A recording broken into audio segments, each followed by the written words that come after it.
everyone, we're going to do a quick update regarding the video here. Now I did mention that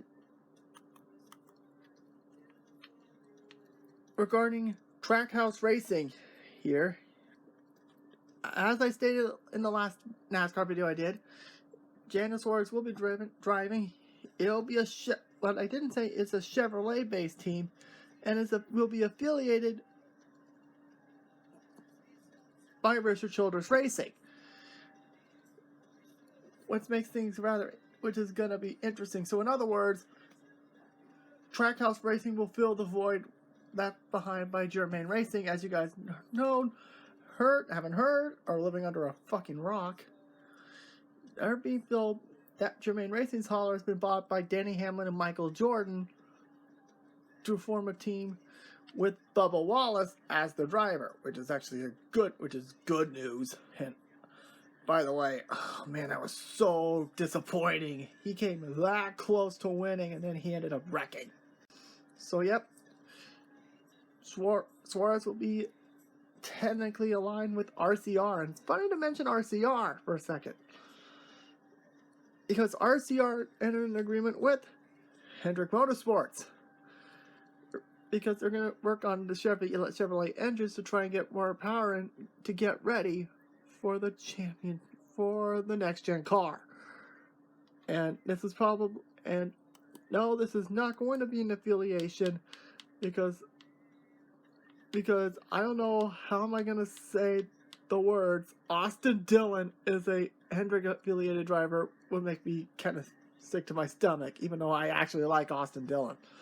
As for the status of Ty Dillon, that remains a mystery. But honestly, I could definitely see him getting a third RCR car eventually. Right now, I'm not really sure. Now, also another big question is what's going to happen to the 62? Because Brandon Gaughan's also calling it quits at the end of the year. That's going to be a pretty good question, if you ask me personally.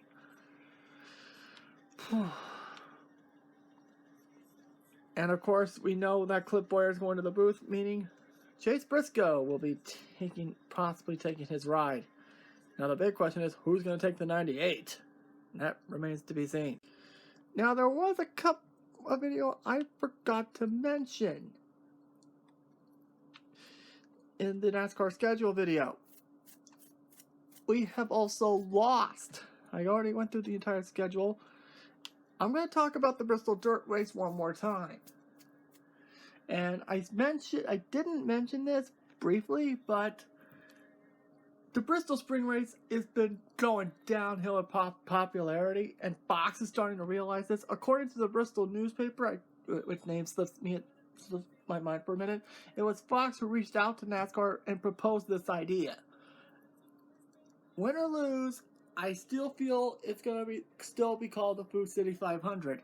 And with reports that Kyle Larson might be getting with Kyle Larson rumored to go to the 88, almost at 48. Gotta get used to it. Alex Bowman's got it. This could be a good way to start his redemption story. And honestly, it's going to be interesting to see where things go. Now, what I was saying, several tracks have lost their one and only races. One of them I'm going to be talking about in just a second. First of all, Darlington got a second race. Thankfully, because I guess that's probably one good thing about the pandemic, is because Darlington got a second race back out of this. So, and not to mention Steve Phelps and Steve O'Donnell undid arguably one of the biggest mistakes in NASCAR history, screwing Darlington out of the second race. All because one of the guys of this track wanted a playoff race.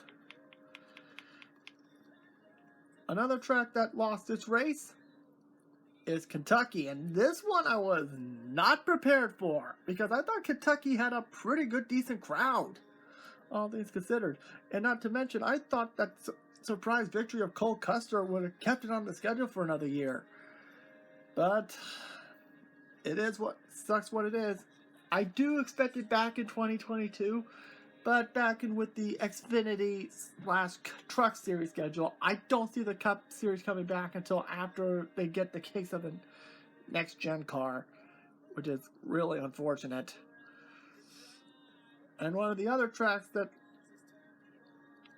just lost its race, Chicagoland. And I'm sad that we lost Kentucky. Here, I'm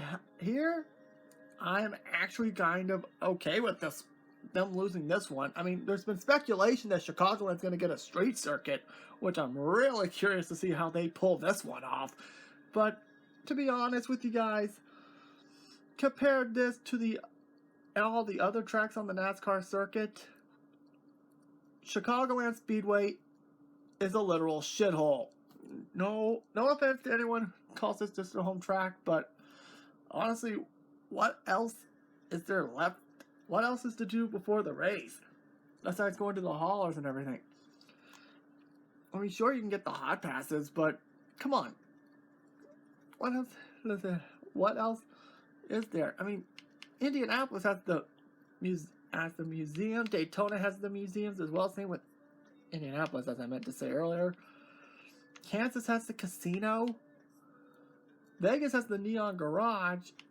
I mean, come on, for Pete's sake, Talladega has the new garage experience. For Pete's sake.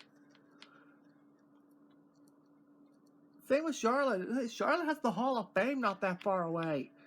What does Chicagoland have? Nothing. Because it's a boring shithole of a track. Honestly, I felt that it was proposed that it was going to get an industrial park thrown in, probably to make more people come to the tracks. Honestly, that fell through, which would probably explain why Auto Club got it, but let's be honest. Auto Club has the LA backing because it's located near Los Angeles, so more than likely that's how it got it. And honestly, I think Chicagoland really overstayed its welcome. And honestly, let's be honest here. It was either Chicagoland gonna get a day, or it's going to be a low 45 car, or it's going to be Eldora that's gonna get it. And not to mention, we lost Eldora because of the pandemic too, which is also a damn shame.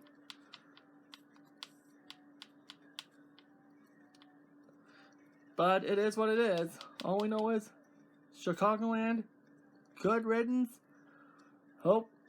Hopefully the track gets rebuilt and gets a massive renovation. But I don't see Chicagoland getting another race for another 5 years, if ever, if they decide to do the street course. And one more thing I didn't bring up is Atlanta. Because apparently Atlanta got a second race because that was good news for AMS's plans to build a hotel area with Foxwood, which I do believe they sponsor a race, I believe.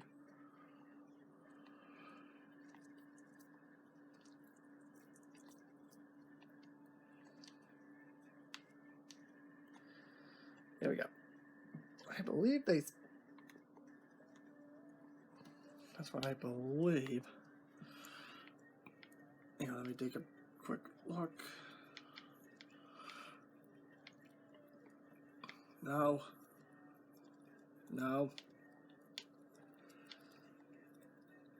Oh, Kansas has the Hollywood Casino too.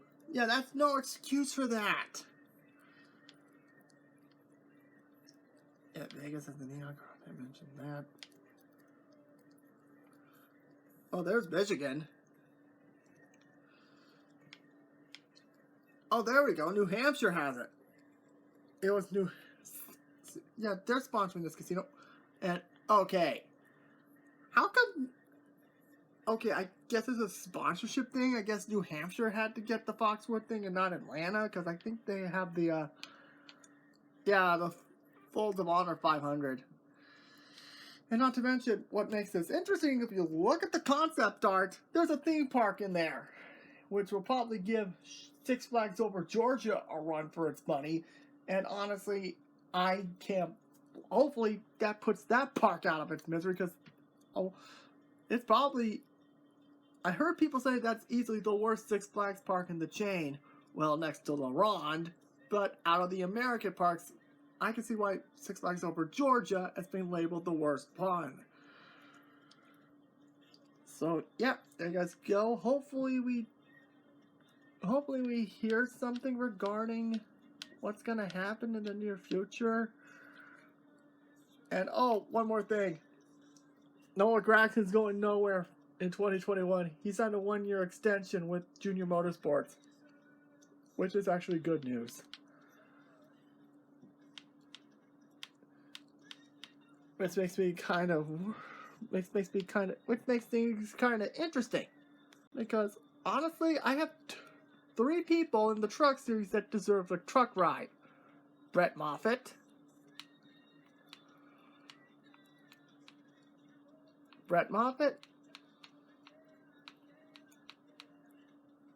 Sheldon Creed, and the man they call Zane Smith from Huntington Beach, California. Why is GMS hiring California drivers? Which is actually kind of interesting, actually. And I love the fact that it's sponsored by the Cosmopolitan. Try saying that 5 times fast. And yes, the Hooters car is in the game. That's awesome. The Hooters truck, excuse me. So yeah, that's it from this. Thanks for watching, guys. Subscribe.